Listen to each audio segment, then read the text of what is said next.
Oke, assalamualaikum warahmatullahi wabarakatuh. Selamat datang di channel YouTube Share Knowledge. Oke, semoga tambah sukses semua. Ini saya baru keluar dari Taman Sunan Joko Kali Solo dan akan menempuh perjalanan menuju Karanganyar dan Sragen. Oke, sambil bercerita tentang sejarah kota Solo atau sejarah kota Surakarta, juga berbincang tentang seputar Solo seperti tempat wisatanya, tempat pendidikannya, dan semacamnya. Oke, sambil menikmati pemandangan sore hari jalanan kota Solo, Surakarta, Karanganyar, dan Sragen. Oke, jadi kota Solo itu berawal dari sebuah desa terpencil yang tenang, damai, tentram hingga tahun 1744. Jadi nama Solo itu ada karena kota Surakarta dulu didirikan di sebuah desa bernama Desa Solo. Kalau tulisannya itu salah, cuma kan orang Jawa cara bacanya Solo, di tepi sungai Solo. Jadi desa ini berada di tepi sungai Solo. Nah, tepatnya posisi desa ini sekitar 10 km di sebelah timurnya Kartasura, pusat kerajaan Mataram pada waktu itu. Jadi pada masa kepemimpinan Susuhan Mataram Pakubuwono II itu terjadi peristiwa geger Pacinan yang menyebabkan hancurnya Keraton Kartasura. Nah, geger Pacinan itu sebutan bagi peristiwa pemberontakan yang dilakukan oleh masyarakat Tionghoa kepada VOC di Batavia. Pemberontakan ini merembet ke berbagai daerah. Awalnya Pakubuwono II ini mendukung pemberontakan masyarakat Tionghoa, namun akhirnya mendekat ke VOC, sehingga kelompok yang tertindas oleh VOC, yaitu terdiri dari gabungan masyarakat Tionghoa dan Jawa, menganggap Pakubuwono II ini sebagai lawannya, sehingga dengan tokoh RM Said, keponakan Pakubuwono II, dan RM Garendi, cucu Amangkurat III, serta didukung masyarakat Jawa Tionghoa, terjadilah pemberontakan besar yang terkenal dengan geger Pecinan. Akibatnya Pakubuwono II meninggalkan Kartasura. Beberapa waktu kemudian Pakubuwono II ini dibantu Belanda melakukan serangan balik ke Kartasura, sehingga berhasil merebut tahta kembali. Namun karena kondisi keraton Kartasura sudah hancur, jadi Pakubuwono II memilih mendirikan keraton baru, yaitu Keraton Surakarta di Desa Solo pada tahun 1745. Nah, kemudian Pakubuwono II ini menyatakan bahwa Desa Solo tersebut diubah menjadi Nagari Surakarta Hadiningrat. Ada juga yang mengatakan Desa Solo itu dulunya banyak ditumbuhi pohon Solo, sehingga disebut Desa Solo. Katanya sebelum memutuskan memilih Desa Solo itu sempat juga berencana memilih Desa Kadipolo yang sekarang Taman Sriwedari, atau juga sempat Desa Sesewu sebelah barat Kecamatan Bakonang, tapi akhirnya yang dipilih adalah Desa Solo. Kalau makanan khas Solo itu mungkin ada beberapa ya yang bisa dinikmati, seperti nasi liwet Solo atau sambal goreng labu siam. Ada juga tengkleng, kemudian krengsengan, kemudian gudeg ceker. Gudeg ini Jogja ya, tapi ini gudeg ceker. Kemudian bakmi ketoprak, selat Solo, macam-macam ya. Ada juga soto daging Solo. Biasanya kalau daerah saya itu soto Lamongan yang terkenal. Ini juga ada soto daging Solo. Kemudian tongseng, timlo Solo, ya, dan semacamnya ya. Ada tahu acar juga, ada sate kere, sate buntel, dan semacamnya. Banyaklah kuliner yang bisa dinikmati di Solo ini. Sementara untuk tempat belanja atau mall, bisa ada beberapa tempat. Ada Solo Paragon Mall, kemudian ada juga Solo Square, kemudian ada juga The Park Mall. Yang berikutnya ada Haratono Mall, kemudian ada juga Solo Grand Mall, SGM ya, biasanya orang disingkat. Lalu ada juga Beteng Trade Center, BTC, kemudian Transmart Solo juga, kemudian Pasar Klewer ya, ini pasar di Solo. Kemudian ada Pusat Grosir Solo. Kalau untuk pendidikan, ada beberapa universitas di Solo ini, yaitu ada Universitas 11 Maret, kemudian ada juga Universitas Islam Negeri Raden Mas Said, kemudian yang ketiga ada Institut Seni Indonesia Surakarta. Nah, ini kalau disingkat jadi ISIS.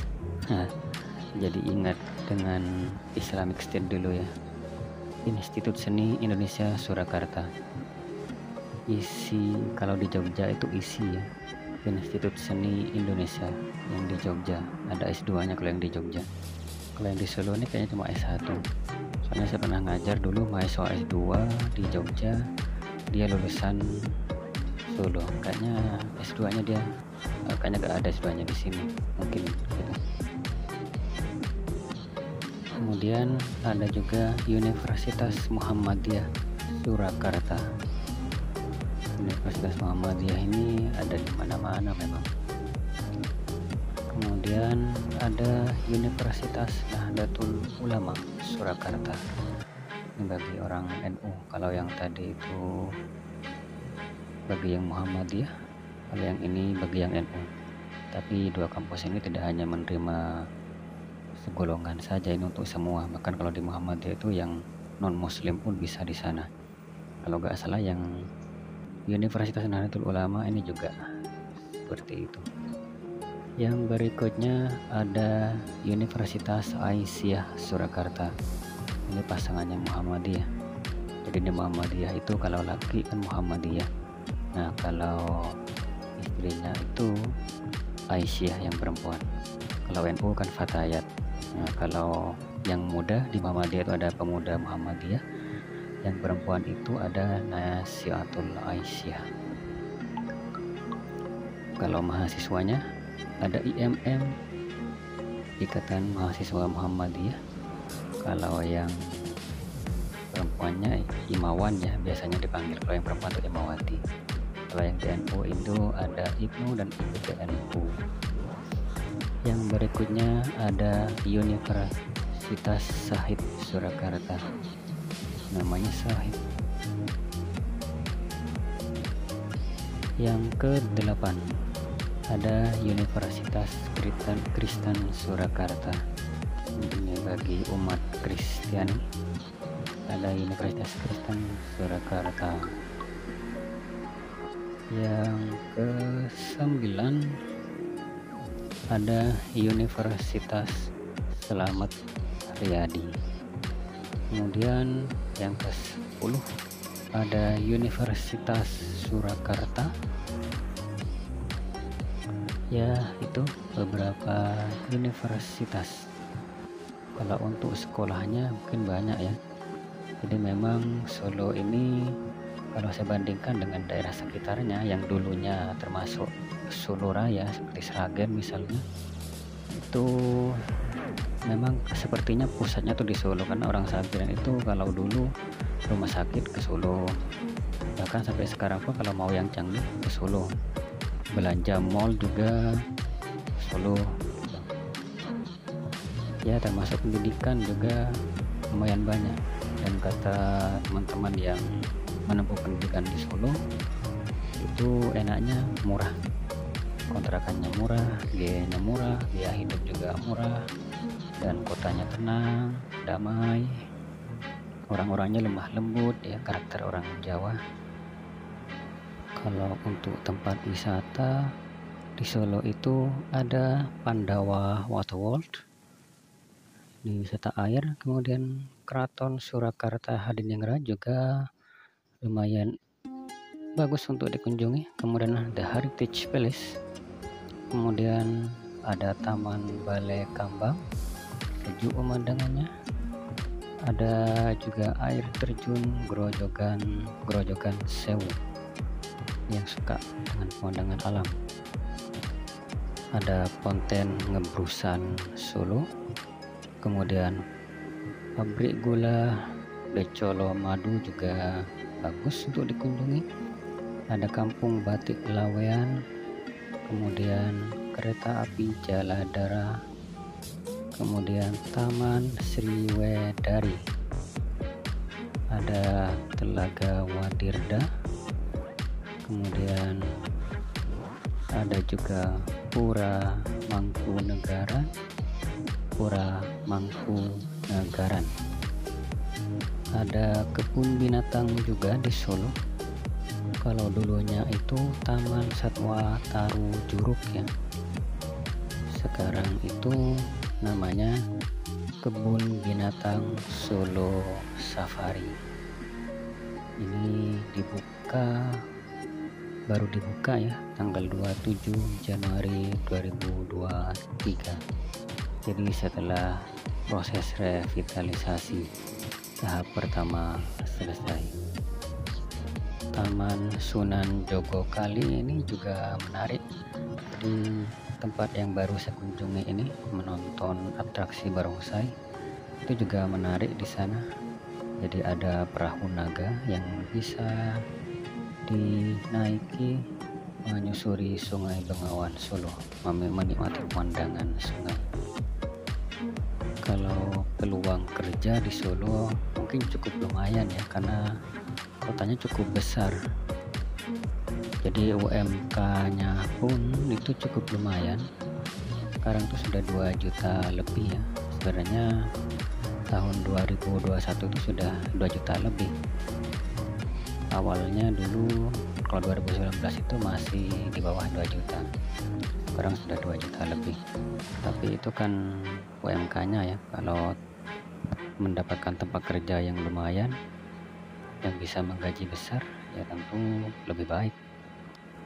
Bahkan ada sekolah itu katanya yang bisa menawarkan gaji guru 25 juta.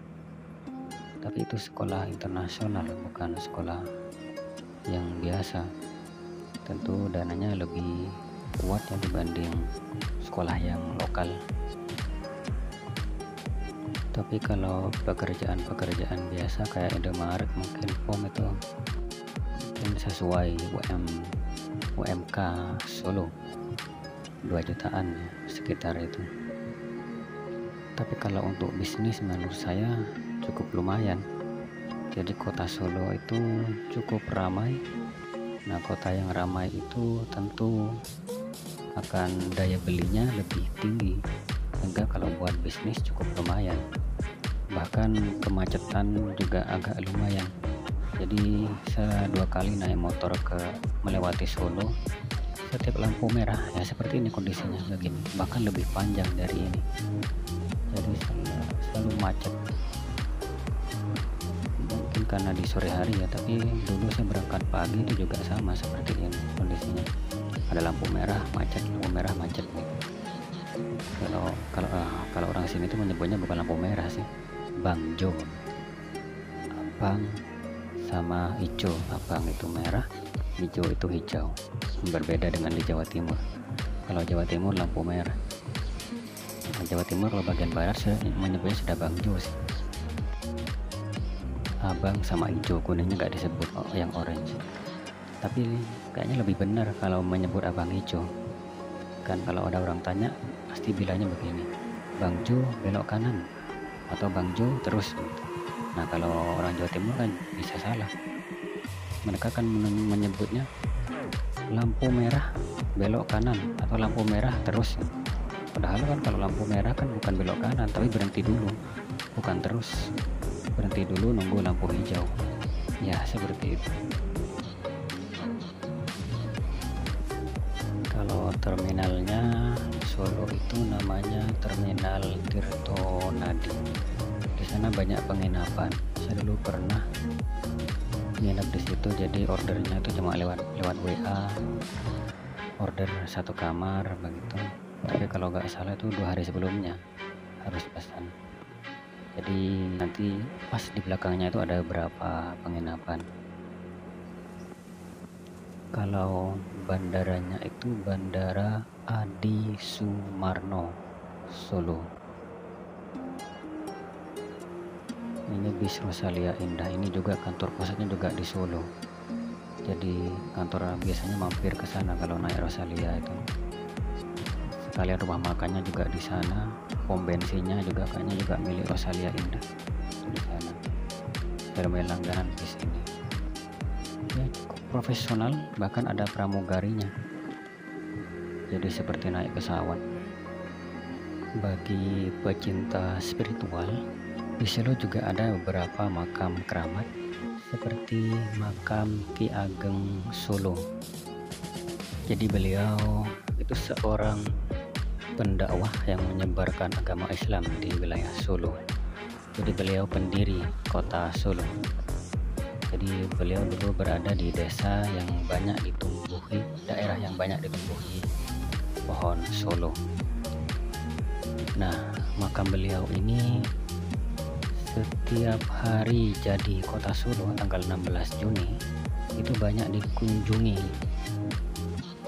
Begitu juga pada hari jadi Pemkot Surakarta pada tanggal 17 Februari juga banyak yang berkunjung, bahkan hingga pejabat teras kota Solo yang berkunjung.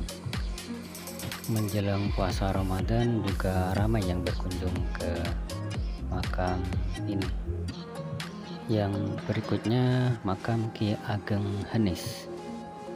Beliau ini juga seorang pendakwah di wilayah Laweyan, Solo.